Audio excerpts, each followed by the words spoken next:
Huwag lamang ang sarili ninyong kapakanan ang inyong isipin, kundi ang kapakanan din ng iba. Kumain kayo ng anumang nabibili sa pamilihan ng karne, at huwag na magtanong kung ito ba'y inihandog sa mga Diyos-Diyosan o hindi, upang hindi na kayo usigin ng inyong konsensya. Sapagkat sinasabi ng kasulatan, ang mundo at ang lahat ng naroroon ay pag-aari ng Panginoon. Kung imbitahan kayo ng isang hindi mananampalataya sa isang salo-salo at gusto ninyong dumalo, kainin ninyo ang anumang ihain sa inyo nang hindi na nagtatanong kung ito ba'y inihandog sa mga Diyos-Diyosan o hindi, upang hindi na kayo usigin ng inyong konsensya.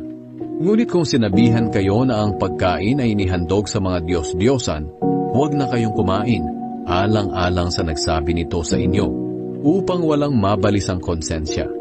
Hindi ang inyong konsensya ang ibig kong tukuyin, kundi ang konsensya ng inyong kapwa. Maaaring sabihin ng iba sa inyo, bakit ko hahadlangan ang gusto ko dahil lang sa konsensya ng iba? Bakit ako susumbatan sa pagkain ko ng isang bagay na ipinagpasalamat ko naman sa Diyos? Ito ang maisasagot ko riyan.